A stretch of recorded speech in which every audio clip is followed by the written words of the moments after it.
Deux Chroniques, chapitre 24.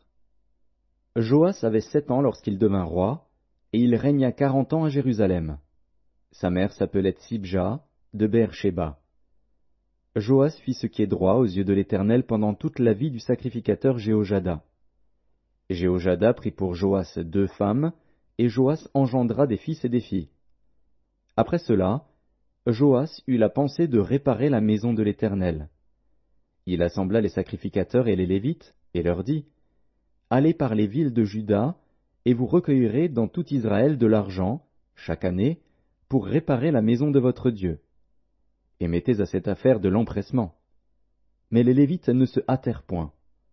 Le roi appela Jéhojada, le souverain sacrificateur, et lui dit, « Pourquoi n'as-tu pas veillé à ce que les Lévites apportassent de Juda et de Jérusalem l'impôt ordonné par Moïse, serviteur de l'Éternel, et mis sur l'assemblée d'Israël pour la tente du témoignage? Car l'impie Athali et ses fils ont ravagé la maison de Dieu et fait servir pour les Baals toutes les choses consacrées à la maison de l'Éternel. » Alors le roi ordonna qu'on fît un coffre, et qu'on le plaça à la porte de la maison de l'Éternel, en dehors. Et l'on publia dans Juda et dans Jérusalem qu'on apporta à l'Éternel l'impôt mis par Moïse, serviteur de l'Éternel, sur Israël dans le désert. Tous les chefs et tout le peuple s'en réjouirent, et l'on apporta et jeta dans le coffre tout ce qu'on avait à payer. Quand c'était le moment où les Lévites, voyant qu'il y avait beaucoup d'argent dans le coffre, devaient le livrer aux inspecteurs royaux, le secrétaire du roi et le commissaire du souverain sacrificateur venaient vider le coffre. Ils le prenaient et le remettaient à sa place. Ils faisaient ainsi journellement, et ils recueillirent de l'argent en abondance.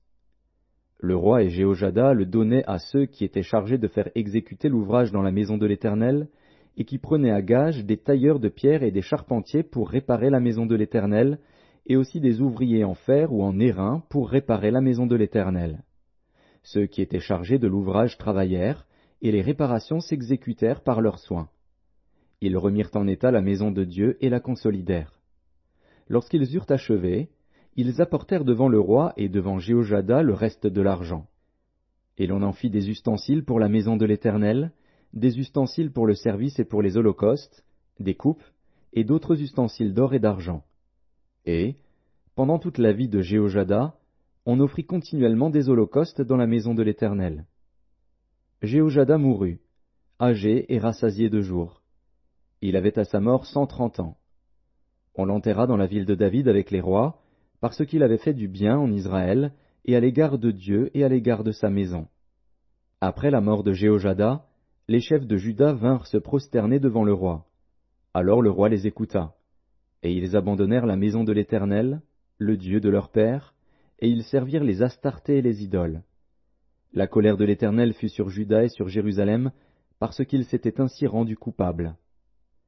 L'Éternel envoya parmi eux des prophètes pour les ramener à lui, mais ils n'écoutèrent point les avertissements qu'ils en reçurent.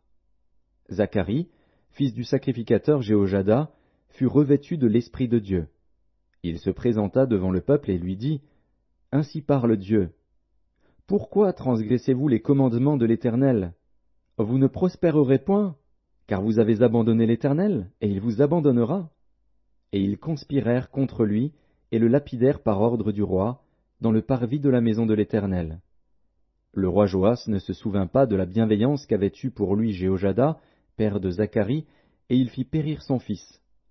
Zacharie dit en mourant, « Que l'Éternel voie, et qu'il fasse justice. » Quand l'année fut révolue, l'armée des Syriens monta contre Joas, et vint en Juda et à Jérusalem.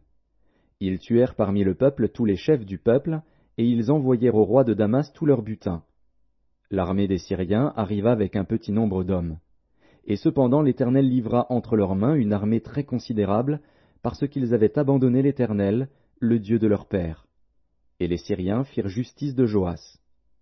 Lorsqu'ils se furent éloignés de lui, après l'avoir laissé dans de grandes souffrances, ses serviteurs conspirèrent contre lui à cause du sang des fils du sacrificateur Jéhojada.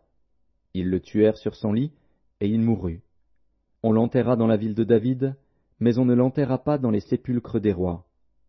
Voici ceux qui conspirèrent contre lui, Zabad, fils de Shiméat, femme ammonite, et Josabad, fils de Shimrith, femme moabite.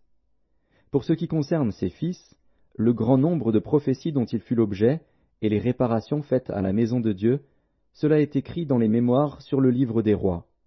Amatzia, son fils, régna à sa place.